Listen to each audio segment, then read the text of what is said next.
उपस्थित विद्वत समाज, ब्राह्मण मंडली, व्यास आचार्य,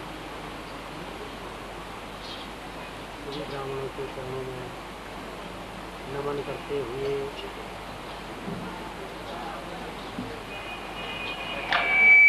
सभी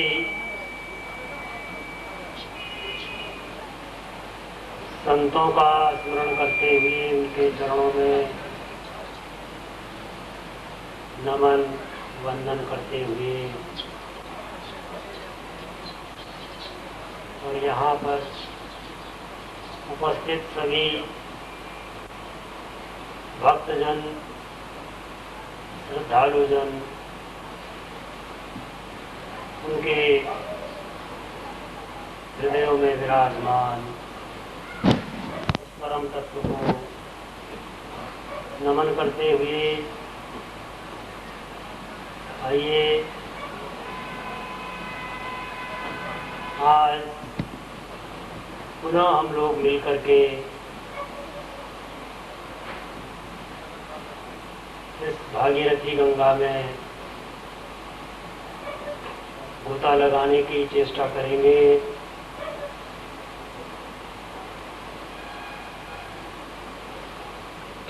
श्रीमद् भागवत ज्ञान सप्ताह यज्ञ, ये जो 7 दिनों तक इस गंगा की धारा यहाँ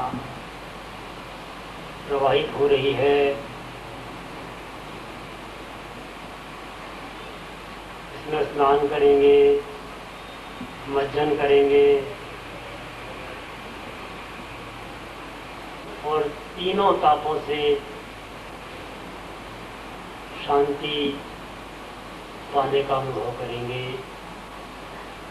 ये विषय अनुभव का है। श्रीमद् भागवत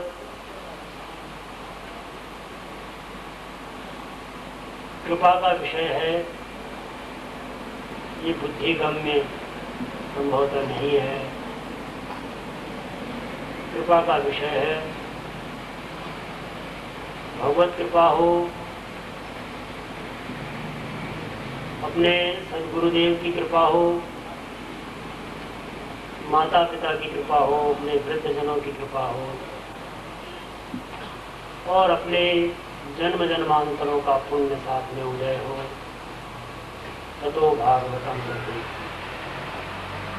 तब इस भागीरथी गंगा में स्नान करने का अवसर मिलता है। आज दूसरे दिवस में हम लोग भगवान के चरित्रों का गुणगान करने की चेष्टा करेंगे। एक आध चरित्र जो भी हम लोगों से बन पड़ेगा, उसको गा करके, श्रवण करके भगवान श्री के चरणों में अर्पण करेंगे और किसी कामना से किया गया भजन वो कामना की पूर्ति करेगा।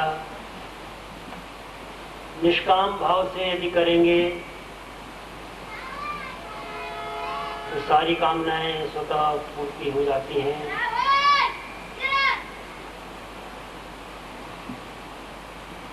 जाकी रही भावना जैसी, प्रभु मूर्ति देखी तिन तैसी। आइए इस ज्ञान गंगा में प्रवेश करने का प्रयास करते हैं। यद्यपि अत्यंत कठिन है हम जैसे सांसारिक व्यक्तियों के लिए श्रीमद् भागवत को वांचना, कहना, तदपि जो हमारे समक्ष में व्यास जी द्वारा रचित ग्रंथ है, उसमें जो लिखा गया है उसकी भाषा तो हम लोग पढ़ सकते हैं, थोड़ा बहुत अपनी बुद्धि के अनुसार समझ भी सकते हैं। तुलसी जी ने एक बात कही है कि मुनि न प्रथम हरि कीरति गाई, यही मग चलत सुगम मोहि भाई। ऋषियों ने, मुनियों ने भगवान के चरित्र का गुणगान किया और उस मार्ग में चलने में हमको कितनी सुविधा हो गई। मार्ग बनाया है, हमें मार्ग बनाने की जरूरत नहीं। जहाँ मार्ग बनाना पड़ता है, स्वयं निर्माण करना पड़ता है, वहाँ थोड़ी कठिनता हो सकती है। लेकिन तुलसी जी ने बहुत अच्छी बात कही है कि मुनि न प्रथम हरि कीरति गाई, मुनि न प्रथम हरि कीरति गाई, मुनि न प्रथम हरि कीरति गाई।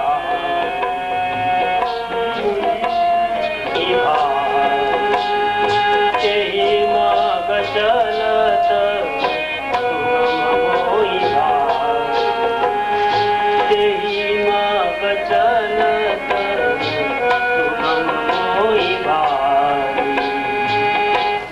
मुनि न प्रथम हरि कीरति गाई, सर्वप्रथम ऋषियों ने, मुनियों ने भगवान का गुणगान किया और उस मार्ग में चलते हुए तेरी मग चलत सुगम मोहि भाई। उस मार्ग में चलने में हमें बड़ी सुगमता है। जो लिखा है उस मार्ग में चले, जो नृप सेतु करान, कहा गया है कि यदि समुद्र में, नदी में अति अपार जे बड़ी बड़ी नदी, जो नृप सेतु कराई, चढ़ी पिपी लिखऊ परम लघु, बिनु श्रम पार ही जाए। एक छोटी से छोटी जो चींटी है, उसको पुल निर्माण करने की आवश्यकता नहीं, सेतु का निर्माण करने की आवश्यकता चींटी को नहीं पड़ी। राजा ने पुल का निर्माण करा दिया, सेतु निर्माण हो गया, तो छोटी से छोटी चींटी भी उस नदी के पार चली जाती है। ऐसे ही उनको तृप्ति मिली और ऐसी मान्यता है कि पहली गांठ फटती है वायु के वेग से और वे ऊपर आकर के ऊर्ध्व गति की ओर उनकी यात्रा हो रही है। आज वो दूसरी गांठ में विराजमान है और जितना दत्तचित्त होकर के वे श्रवण कर रहे हैं, संभवतया हम लोग वैसा न कर पाए, क्योंकि वो जीवात्मा जो कि भटकता है उसको मालूम है कि मैंने कैसे श्रवण करना है, इससे कैसे मुक्ति होगी। इसलिए उसका आह्वान किया गया, आयन्तु न पितरः सौम्यासोग्निष्वाता पथिर देवयानैः। ब्राह्मणों ने, विद्वानों ने बुलाया कि अरे वो जीव हमारे जो पितर के रूप में है, जहाँ कहीं जो भी अतिरिक्त आत्माएं हों वो आए, हमारे इस परिवार से संबंधित हैं, इस ग्राम से संबंधित हैं, वो यहाँ आए। आकर के कैसे आए? पथिर देवयान है, उस देवयान से यहाँ आकर के विराजमान हो। अस्मिन् यज्ञे स्वधया वदंतो दिभुवंतु ते वंतस्मान, आकर के यहाँ आए। यजुर्वेद का मंत्र है, उसके द्वारा उनको बुलाया गया। और पितरो वाक्य मिच्छन्ति, ऐसा कहा गया है, पितर लोग वाक्य की इच्छा करते हैं और देवता लोग भाव मिच्छन्ति देवता, देवताओं को भाव की प्रधानता होती है। आइए उस जीव के निमित्त भी हम प्रार्थना करें कि उस जीव को यदि कहीं भटक रहा हो, सदगति की प्राप्ति हो। साथ में उनसे जुड़े हमारे सती दंपत्ति परिवार जो हैं, इनको धैर्य मिले, बल मिले और भक्ति की इनको प्राप्ति हो, कृष्ण चरणों की ज्ञान की प्राप्ति हो, साथ ही साथ वैराग्य का इनके जीवन में उदय हो।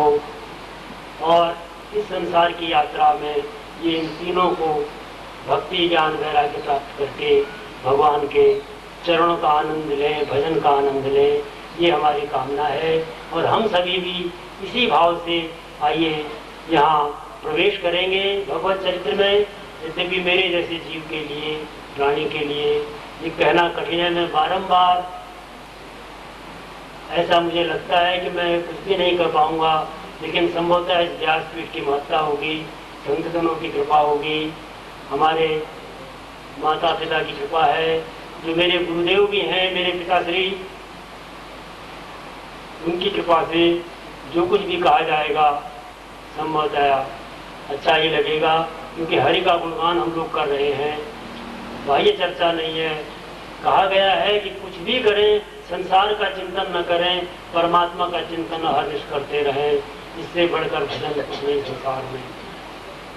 चाहे ईश्वर भजन हो या न हो, लेकिन संसार का चिंतन न करने की हम लोग ठान लें कि संसार के चिंतन में हम न फंसें, ऐसा हम लोग कर सकें जीवन में।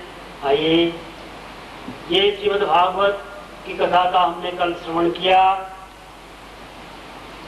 जल्दी जल्दी में, और संभवतः मुझे हम लोगों को ऐसा ही करना पड़ेगा कि आगे दौड़ लगानी ही पड़ेगी, क्योंकि 7 दिवस में ये सारी श्रीमद् भागवत की कथा एक एक प्रसंग कहना अत्यंत कठिन कार्य है, बहुत मुश्किल है, विशेष रूप से मेरे लिए। फिर भी प्रयास करेंगे, एक एक उनका नाम भी लेकर के हम आगे बढ़ेंगे, संभवतः हमें परमात्मा की कृपा प्राप्त होगी। ये श्रीमद् भागवत जो ग्रंथ है, इसमें 18 पुराणों में ये बताया गया है, केवल 2 ही ग्रंथों के आगे श्रीमद् शब्द का लगता है। एक तो श्रीमद् भागवत के आगे श्री शब्द लगा है, दूसरा श्रीमद् भगवत गीता, इसके आगे श्री शब्द जुड़ा है। ये 2 ही ग्रंथ ऐसे हैं हमारे समक्ष में जिनके आगे श्री शब्द लगा है, क्योंकि भगवान ने स्वयं इनको अपने मुखारविंद से कहा गया है। भागवतम भगवता अयम भागवतम, ये भागवत है क्योंकि भगवान ने कहा है। और वेदों की श्रुतियां तो ये कहते हैं कि द्वादशांगो वही पुरुष, ये वेदों की श्रुतियां कहती हैं कि वांगमय शरीर है श्रीमद् भागवत, इसके 12 अंग हैं, और श्रीमद् भागवत पुराण तिलकम यत् वैष्णवानाम धनम, ये जो भगवान के चरणों के अनन्य प्रेमी हैं उनका तो ये परम धन है। इसमें 12 स्कंद हैं। प्रथम स्कंद को अधिकार स्कंद कहा गया, दूसरा साधन स्कंद है, तीसरा सर्ग है, चौथा विसर्ग है, 5वां स्थान है, 6ठा पोषण है, फिर उति है, मनवंतर है, ईशानु कथा है, निरोध है, फिर मोक्ष है, और मोक्ष के पश्चात जब मोक्ष हो जाता है जीव को, फिर आश्रय चाहिए, कहाँ रहेंगे, तो फिर आश्रय की स्थिति है। ये भगवान का वांगमय स्वरूप है। सूत जी ने शौनकादि ऋषियों से प्रश्न किए हैं, और उनका जो प्रश्न है वो प्रश्न आगे आएगा। जिन्हें मंगलाचरण किया है कि जन्मादश्चैतून्वयादितरतश्चार्थेष्वराट् तेने ब्रह्म हृदयादि कवये मुह्यन्ते यत्सूरय तेजो वारिमृदां यथा विनिमयो यत्र सर्गो वृषा धाम्ना स्वेन निरस्तकुहकं सत्यं परं धीमहि। जो इस संसार के जगत के उत्पत्ति, स्थिति और संहार, इसके जो कारण है वो परमात्मा, वो भगवान, वो सत्य। कहने के संसार हमें तेजो वारिमृदां यथा विनिमयो यत्र सर्गो वृषा, तीनों कालों में यदि असत्य है, दिखता असत्य है, लेकिन फिर भी उस परमात्मा की सत्ता से हमको ये सत्य सा भास रहा है। और उनकी सत्ता से हमको ये सत्य भास रहा है। ऐसे जो सत्य प्रभु हैं, सत्यनिष्ठ प्रभु हैं, कि सत्यम परम धीमहि, ऐसे उन सत्य प्रभु का हम सत्यम परम धीमहि, हम सब मिल करके उस सत्य का ध्यान करते हैं। परम सत्य का, उस परम सत्य का हम लोग ध्यान करते हैं। निगम कल्पतरोर गलितम फलम शुभमुखात् अमृत द्रव संयुतम पिबत भागवतम रसमालयम मुरहो रसिका भूमि भावुका। ये वेद रूपी एक फल है। पिबत भागवतम रसमालयम, चारों ओर रस से ओतप्रोत है, रसी रस भरा है। मुरहो रसिका भूमि भावुका, और ये रस से ओतप्रोत है।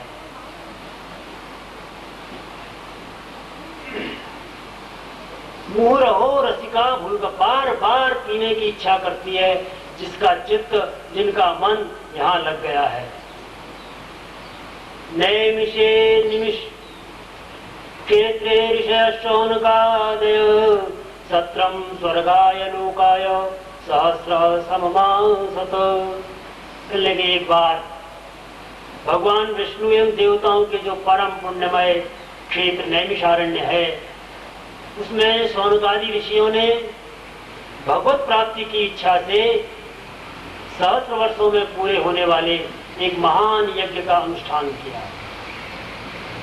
और उसमें शौनकादि ऋषियों ने सूची से कहा है, पूछा है कि त्वया खलु पुराणानि से इतिहासानि चानघ आख्यातान्यपि धीतानि धर्मशास्त्राणि यान्युत। हे सूची महाराज, आप तो त्वयु खलु पुराणानि से इतिहासानि चानघ, आप पुराणों में पारंगत हैं, सारे पुराण इतिहास को आप जानकार हैं। आख्यातान्यपि धीतानि धर्मशास्त्राणि यान्युत।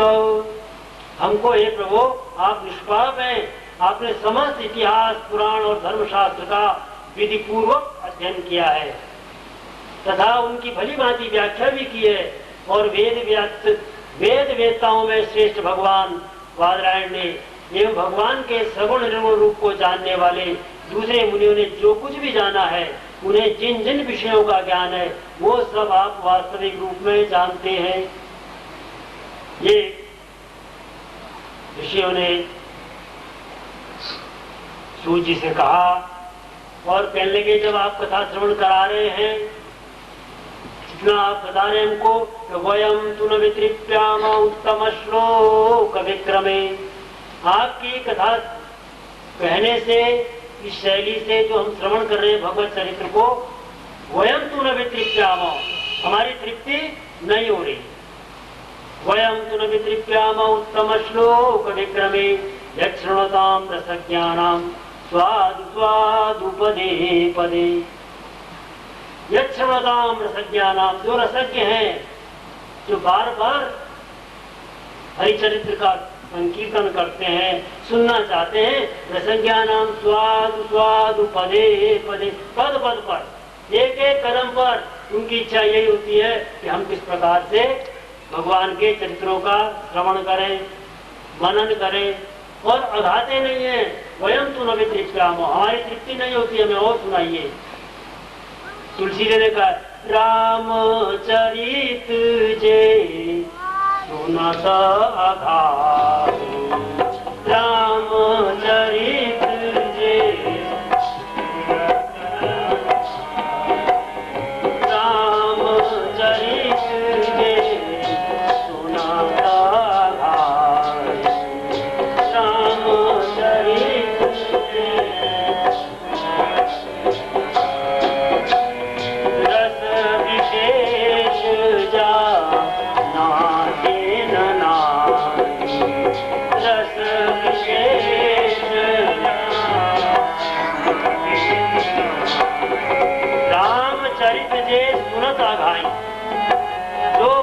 चरित्र को सुन करके आघा जाते हैं, तृप्त हो जाते हैं, कहने के रस विशेष जाना तिन नाय।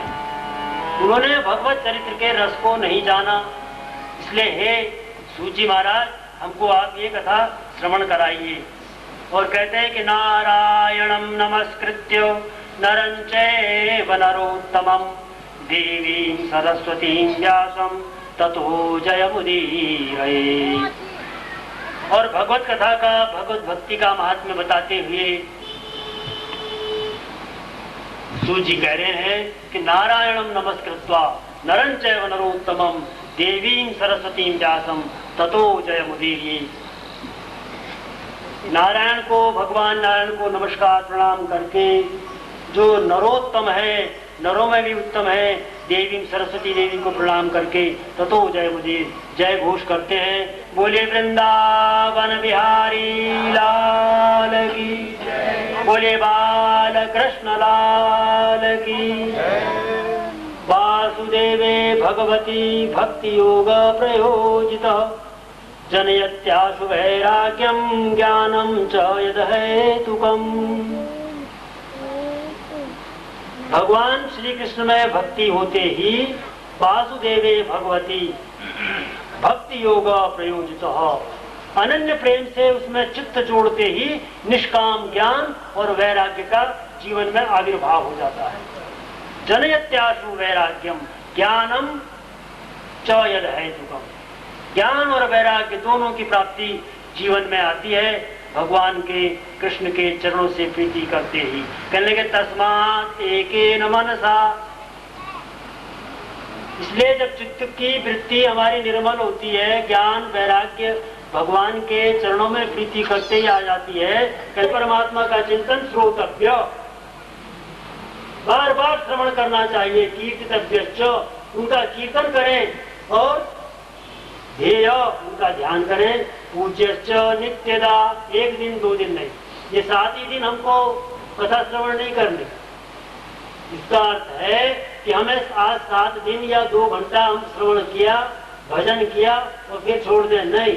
घर जाते आते श्री कृष्ण गोविंद हरे मुरारे हे नाथ नारायण वासुदेव।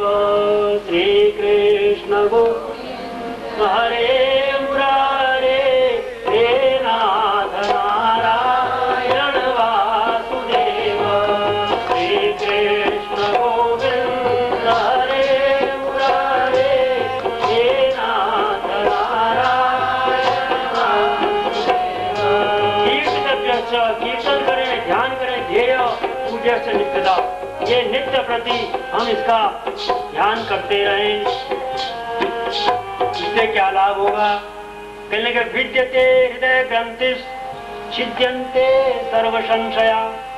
कथा श्रवण करते जीवन में,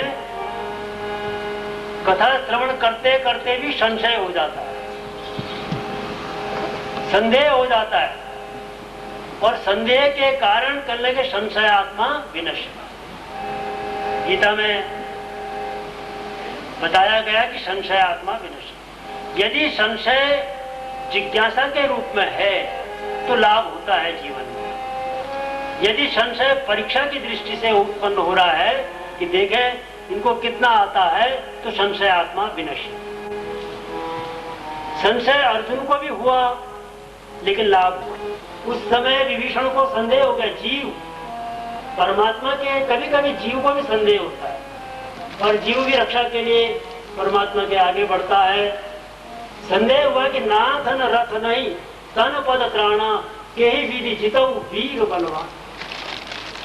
आप किस प्रकार से जीतोगे इस युद्ध को? रावण तो महारथी है, इतनी सेना है, और आपके चरणों में रावण तो रथ में सवार है, और आपके ना धन रथ नहीं, आपके पास न तो रथ है न चरणों में पदत्राण है। किस प्रकार के ही विधि जितो वीर बलवाना, कैसे जीतोगे? तब भगवान राम ने गीता का उपदेश किया, राम गीता उसका नाम। ऐसे ही भगवान कृष्ण ने अर्जुन को उपदेश किया श्रीमद् भगवत गीता का। जब संशय उत्पन्न होता है तो भिद्यते हृदय ग्रंथिश्छिद्यन्ते सर्व संशया। सारे के सारे संशय जो हमारे को उत्पन्न हो जाते हैं, संदेह हो जाता है जीवन में, इसलिए वो कहां से नष्ट होंगे संशय स्वतः? ये भगवान के चरित्र को सुनने से विद्यते हृदय ग्रंथि, ये ग्रंथि पड़ गई, गांठ पड़ी है। कौन सी गांठ पड़ी है? कौन सी गांठ छूटेगी?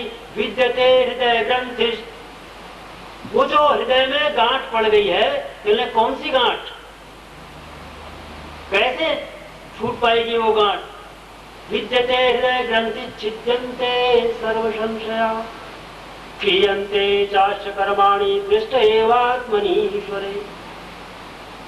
सारे जो कर्म हैं हमारे, कर्मों का एक समाप्ति है कि विकर्म में अकर्म में हमको जाना है। ये सारा कर्मकांड जो है, जितना हम लोग कर्मकांड करते हैं, इसके मूल में भावना क्या है कि हमको अकर्म की स्थिति में पहुंचना है। सारे कर्म करते हुए, एक एक कर्म छोड़ते हुए अकर्म की निष्क्रियता की स्थिति में हम लोग पहुंचे। विद्यते हृदय ग्रंथि, वो जो गांठ है, वो गांठ कौन सी है? रामचरितमानस बता रहा है कौन सी गांठ है। मैं आरु मोर, मैं आरु मोर तोर के माया, मैं आरु मोर तोर के माया। मैं और मेरा, तू और तेरा, मैं मेरा तू तेरा, मैं आरु मोर तोर के माया। यही बसकीने जीवन निकाया, यही बसकीने जीवन निकाया। मैं और मेरा, तू और तेरा, यही बस किए जीव निकाया। यह भगवान की अविद्या माया है, जिसके कारण से हम लोग मैं और मेरे में, कारण यहीं से तो बना कि मैं मेरा, ये मेरा, ये मेरा, ये मेरा, और तू तेरा। मैं अरु मोर तोर ते माया, ये माया है। मैं अरु मोर पारी गाय, जड़ चेतन ग्रंथि पारी गाय। जड़ और चेतन, ये शरीर क्या है? जड़।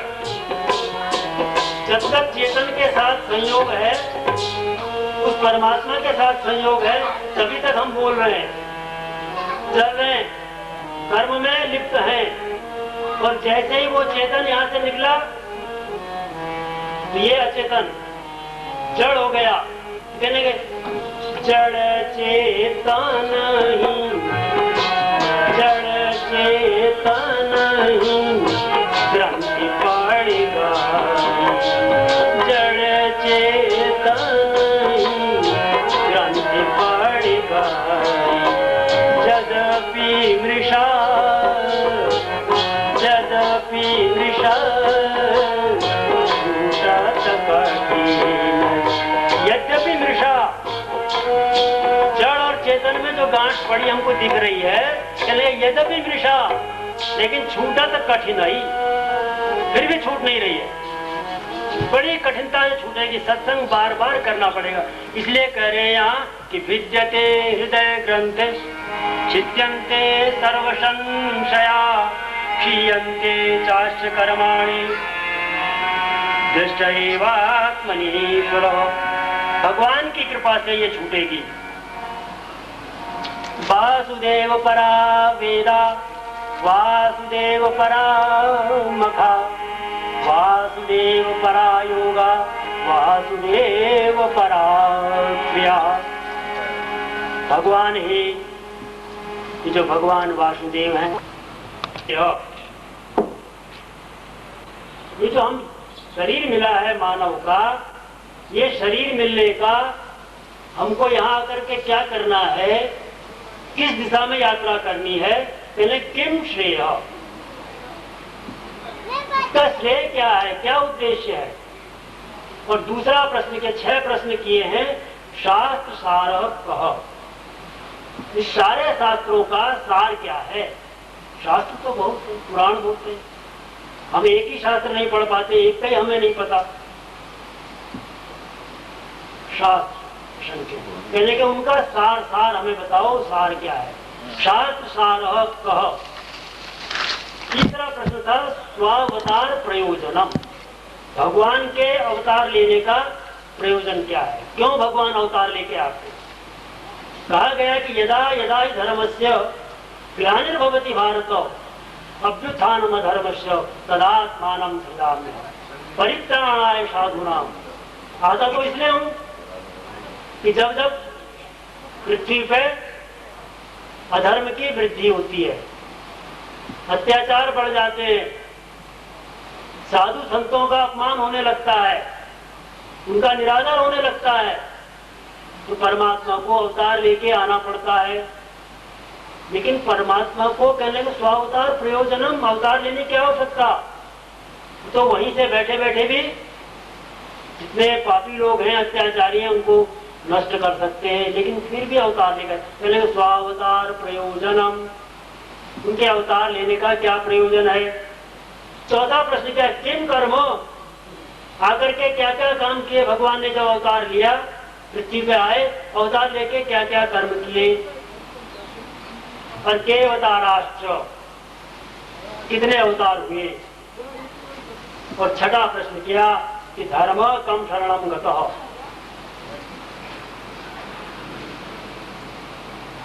कि जब भगवान अवतार लेकर के पृथ्वी को छोड़ करके सुधाम गमन किया, गोलोक चले गए, तो धर्म कम शरणम गतः, धर्म किसकी शरण में चले गया। सूर्य ने शौनकादि ऋषियों के प्रश्नों का उत्तर दिया, कृष्ण भक्ति परम शिव, भगवान कृष्ण के चरणों में अनन्य प्रीति, उनकी भक्ति परम श्रेय, ये जीव का परम श्रेय है, परम धर्म है। और शास्त्र सारस्य सेवक, शास्त्र का सार भी वही है, परमात्मा। बस एक परमात्मा के चरणों में प्रीति हो, उसकी गुणगान करें, उसी का स्मरण करें, उसी का चिंतन करें। और ये शास्त्र सारस्य सेवक, सारे शास्त्र पुराण वेद एक ही बात कह रहे हैं कि भजन करें भगवान का और उनके चरणों में अपने चित्त को लगा लें। और प्रयोजनम ततो रक्षा, तीसरा प्रश्न था कि क्या प्रयोजन है। उनका प्रयोजन है कि सत्य की रक्षा करना।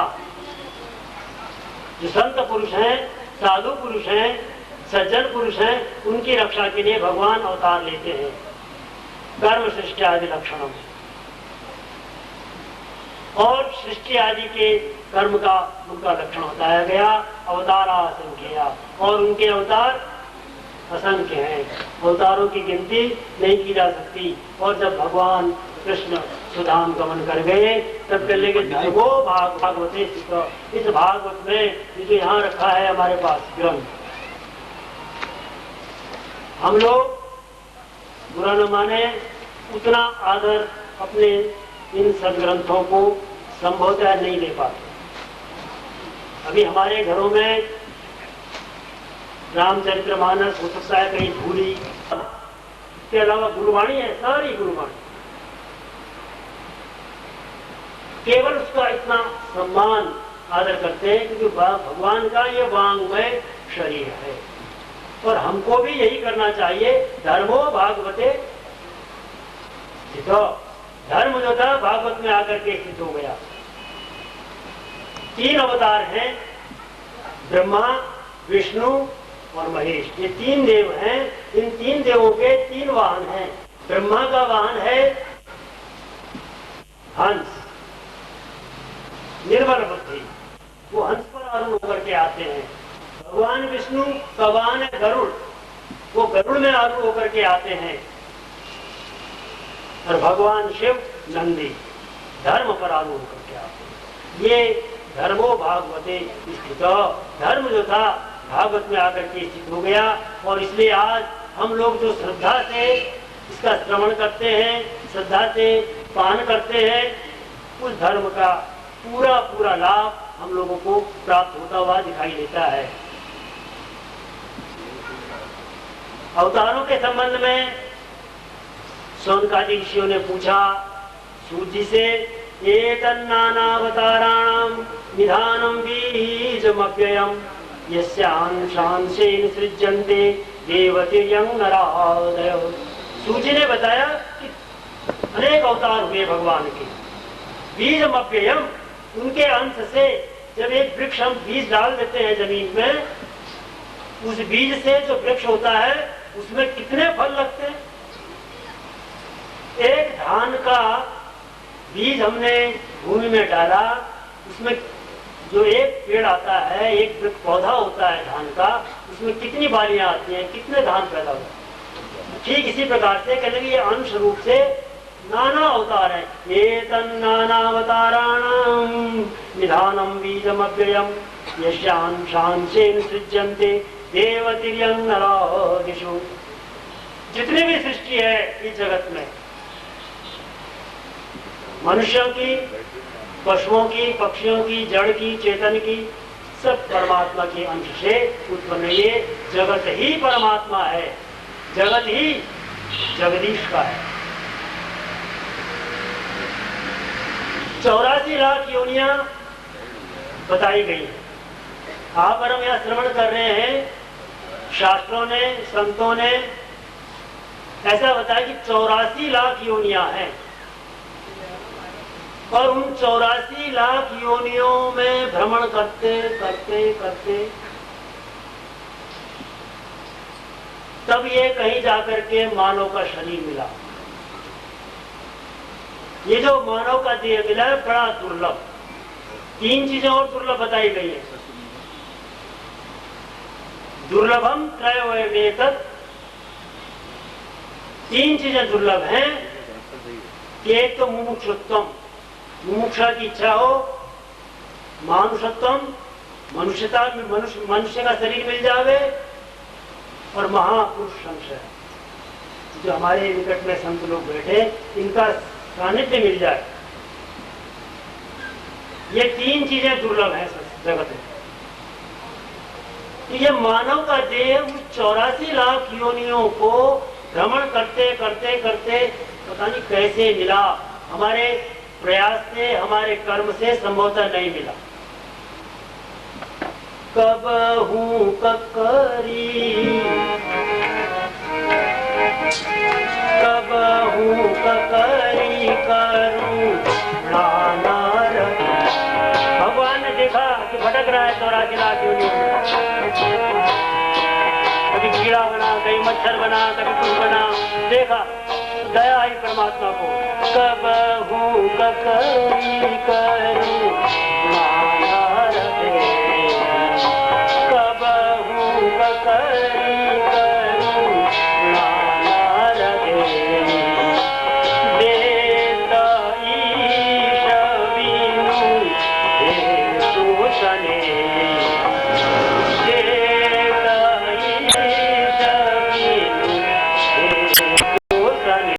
बिनु हेतु सने।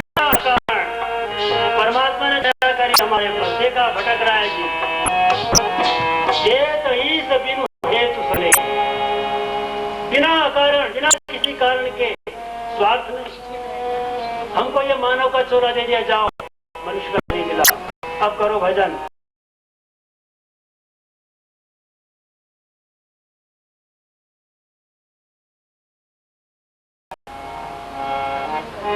ये जो 84 लाख योनियां हैं,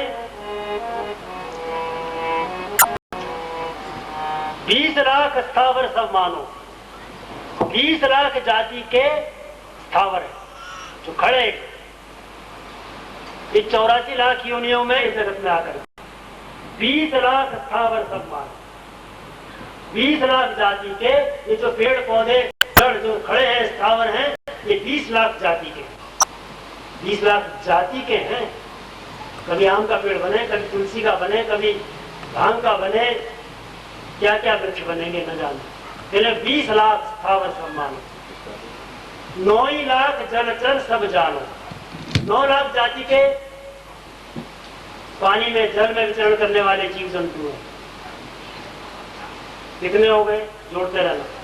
84 लाख योनियां हैं। उन 84 लाख में 20 लाख स्थावर सब मानो, 20 लाख जाति के स्थावर, 9 लाख सब जलचर जानो, 9 लाख जाति के जलचर, 11 लाख कूर्म कवि गाय, 11 लाख जाति के कीड़े मकोड़े, ये 11 लाख जाति। कितने हुए? पक्षीगण 10 लाख बताए, 10 लाख जाति के आकाश में विचरण करने पक्षी, 10 लाख जाति के हैं। हम तो 1-2 चिड़िया कई नाम जानते होंगे, वहां 10 लाख जातियां हैं। पक्षीगण 10 लाख बताए, 30 लाख पशु जानो भाई, 30 लाख जाति के पशु। अब हमें कितने पशु याद है? गाय और भैंस, कुत्ता, बैल, बकरी, हम जो देखते हैं। 30 लाख पशु जानो भाई, 80 हो गया। 4 लाख बानर समुदाय, 4 लाख जाति के बानर। ये 84 लाख, जब ये 84 कट जाई तब कहीं मनुष्य को तन पाए। ये 84 लाख योनियों में हम सब घूम करके आए, ऐसा नहीं कि कोई एक घूम, सब वहीं से घूम के आए। और फिर चक्र है, फिर जाना पड़े। और न जाना हो तो भगवान का चरणों को पकड़ लो। श्री कृष्ण गोविंद हरे मुरारे, हे नाथ नारायण वासुदेव, श्री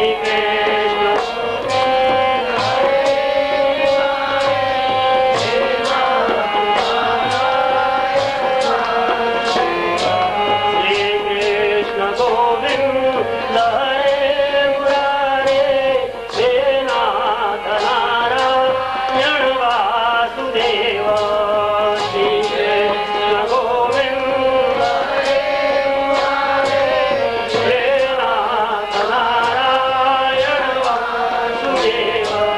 ना जाना हो हमें, अगर भय लगता हो कि आगे इन 84 योनियों में ना भटके, तो भगवान का कीर्तन, भजन, चिंतन, मनन, ध्यान नित्य प्रति करते रहे। ये 84 लाख योनियां सुनकर के भी भय लगता है। अगर गहन चिंतन करें, कभी एकांत में चिंतन करें, क्योंकि सुनने में और चिंतन करने में अंतर है। ये तो सुना जा रहा है अभी, और सुना हुआ कितनी देर रहता है, रुकता है? गर्भे व्याधौ शमशाने च पुराणे या मतिर्भवे। ये जो सुना हुआ हम लोगों का कितनी देर रुक टिकता है हमारे अंतर हृदय में? कहने गर्भे, अरे जब जीव गर्भ में आया था माता के, तो उस गर्भ में रात दिन चिंतन कर रहा था, प्रभु का दर्शन कर रहा था कि मुझे यहाँ से, इस नरक से बाहर निकाल, हे प्रभु इस नरक से बाहर निकाल दो, और बाहर जाकर के तुम्हारा ही चिंतन करूंगा, तुम्हारा ही स्मरण करूंगा। लेकिन जैसे ही बाहर आए कि भूमि परत भावर पार, भूमि परत भूमि परत भावर पार, जिमी जीवई माया लपटा, जिमी जीवई माया लपटा। चिंतन करूंगा, चिंतन किया गर्भ में कि बाहर आऊंगा, बाहर निकाले प्रभु, तेरा भजन करूंगा, तेरा भजन करूंगा, तेरा चिंतन करूंगा। लेकिन जैसे ही आकाश से निर्मल जल वर्षा का पृथ्वी पर गिरता है, भूमि परत भार ढावर पार, मट्टी में गिरा, गदला हो गया, मैला हो गया। ऐसे ही जैसे वो निर्मल जल आया पृथ्वी पर और मिल करके गदला हो गया, मैला हो गया, कहने लगे ऐसे ही ये जो जीव जो गर्भ से बाहर आया, जिम जीव ही माया लगता नहीं, माया ने एकदम घेर लिया। पिता ने कहा मेरा पोत, एक तार जुड़ा। माता को होश आई, उसने कहा मेरा पोत। चाचा को खबर लगने में मेरा भतीजा, मामा को मिला संदेश, उसने कहा मेरा भांजा। एक एक याद करेंगे इन दृष्टांतों से कि हम लोग प्रयास करें जीवन में कि अपनी मनोस्थिति को भगवान के चरणों में और निश लगाने की चेष्टा करेंगे। अरे इस जन्म में नहीं होगा, अगले जन्म में, अगले में नहीं होगा। ये तो कक्षा है, नर्सरी से केजी से पढ़ना प्रारंभ करें और एमएससी तक पीएचडी तक जाएंगे, आस्ते आस्ते पहुंचेंगे ना। ये कक्षा है, पर अगर इस जन्म में अगर हमारी कुछ अधूरी रह भी गई तो अगले जन्म फिर शुरू हो जाएगी, प्रारंभ हो जाएगी। अगर किसी बालक ने 6ठी क्लास पास कर ली है और उनका स्थानांतरण हो गया है, तो दूसरे स्टेट में दूसरी जगह वो जाते हैं, तो वहां उस बालक को एडमिशन दिलाते हैं। 6ठी क्लास पास करके गए, यदि वहां का स्टैंडर्ड अवतार, अनेक अवतार हैं, असंख्य अवतार हुए, कला सर्वे हरे रेव स प्रजापतस्तथा एते चांस कला पुंस कृष्णस्तु भगवान स्वयं। सारे अंशावतार हुए, लेकिन भगवान श्री कृष्ण का जो अवतार है, कहने लगे वो स्वयं भगवान सारे कलाओं से परिपूर्ण होकर के भगवान का ये अवतार हुआ। और जन्म गुह्यम भगवतो य एतत् प्रयतो नरः सायं प्रातः गृहं भक्त्या दुख ग्रामादिभूत। एक एक सूत्र भागवत में हमारे लिए दिया गया है, एक को भी जीवन में ले ले, क्योंकि हम सभी लोग दुखों से पीड़ित हैं। कहने के जन्म गुह्यम भगवतो य एतत् प्रयतो नरः। भगवान के दिव्य जन्मों की ये जो कथा है, जो हम श्रवण कर रहे हैं, इनके दिव्य जन्मों की जो कथा है, ये अत्यंत गोपनीय है। जन्म गुह्यम भगवतो एतत् प्रयतो नरः, बड़ी रहस्यमयी है। जो मनुष्य कहने के एकाग्र चित्त होकर के नियम पूर्वक सायंकाल और प्रातःकाल दो समय बताए, सायंकाल और प्रातःकाल प्रेम से इसका पाठ करेगा, उसके सारे दुखों से छुटकारा हो जाएगा। सायं प्रातः गृणन भक्त्या दुख ग्रामादिमुच्यते। जितने दुखों का समूह है उससे मुक्ति मिल जाएगी। सायंकालीन और प्रातःकालीन दो समय हमको दिए। सायंकाल का समय भजन का दिया, संध्या का दिया, प्रातःकाल का दिया। ये जब दो समय एक साथ मिलते हैं, सायंकालीन दिन का अंत हो रहा है, रात्रि का आगमन होने वाला है, वो जो दो संधियां हैं, संधि काल को सायंकाल, ऐसे प्रातः रात्रि का गमन है, दिन का आगमन है, उसके संधि काल को प्रातः काल। उस काल में भगवान के भजन का, चिंतन का विशेष फल बताया गया है। इसीलिए कहा कि वो जो जन्म गुह्यम भगवतो एतत् प्रयतो नरः, बड़ा प्रयास करना चाहिए मनुष्य को, प्रयत्न पूर्वक करे। सायं प्रातः गृहं भक्त्या दुख ग्रामादिमुच्यते, और दुखों से उसकी मुक्ति हो जाएगी।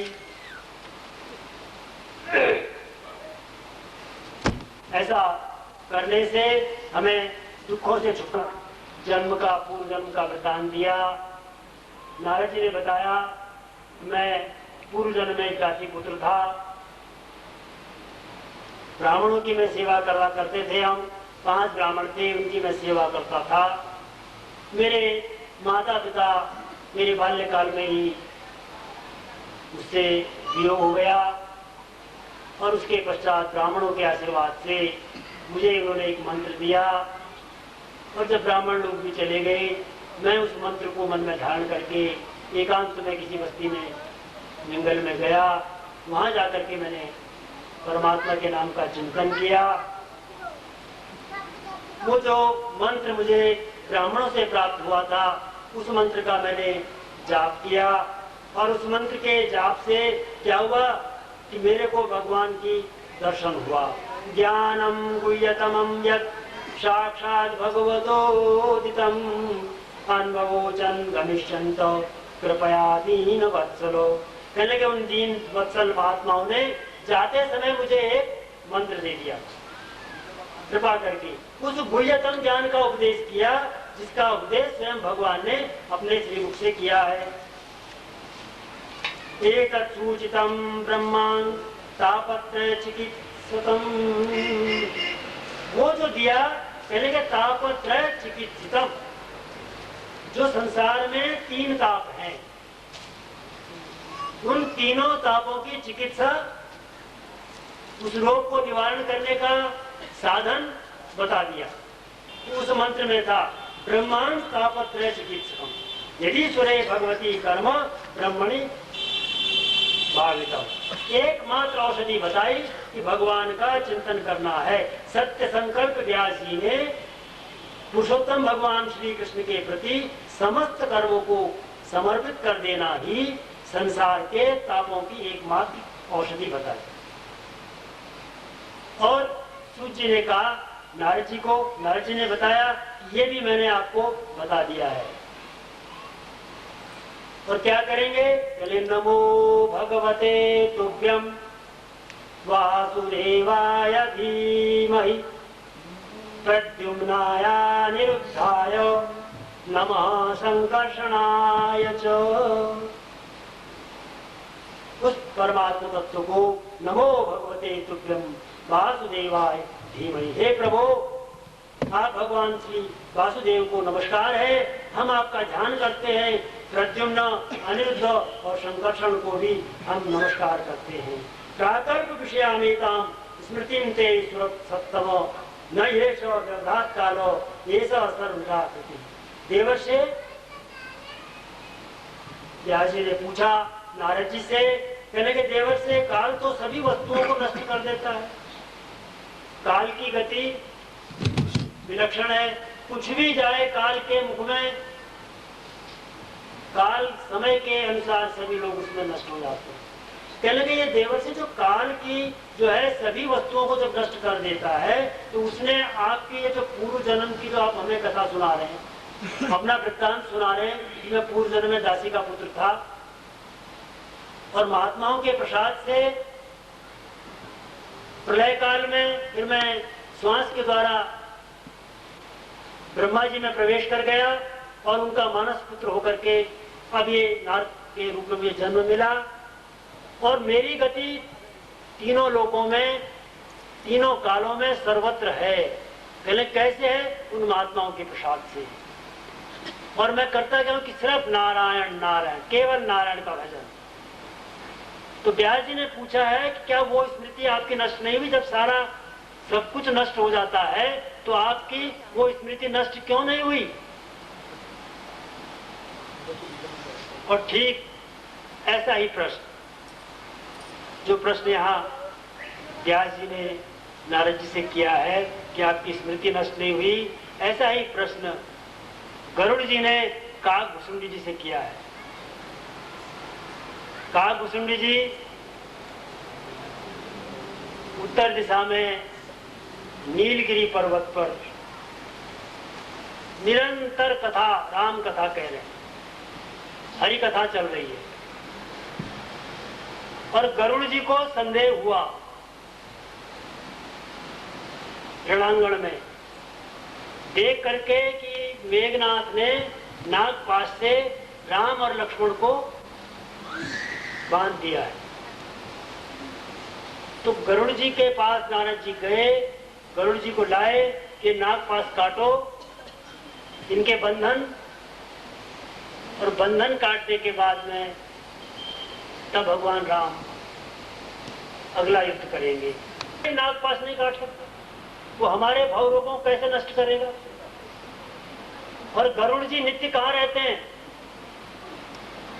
हरुड़ महाज्ञानी गुण राशि, गरुड़ महाज्ञानी निगुण राशि हरि सेवकति निकट निवासी। गरुड़ जी के संबंध में कहा गया है पंखों से भी नारायण की ध्वनि निकलती है। ऐसे गरुड़ जी गरुड़ महाज्ञानी गुण राशि हरि सेवक अति निकट निवासी। पार्वती जी ने प्रश्न किया है भगवान शंकर से कि गरुड़ जी जो है हरि सेवक अति निकट निवासी, इतने निकट में रहते हैं भगवान के, उनका वाहन है, उनकी सेवा अहर्निश करे जा रहे हैं, और फिर भी सो की वो क्यों गए? सो के ही है तू काग पाही जाए, सो के ही है तू काग पाही जाए। सुनी कथा मुनि निकारा बिहार, सुनी कथा मुनि निकारा बिहार। पार्वती जी ने प्रश्न किया है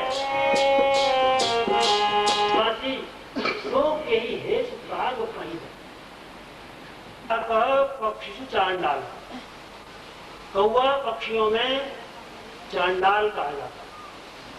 कहाँ राजा कहाँ कौवा, पक्षियों के राजा। तो प्रश्न किया कि सो के हेतु काग पही जाए।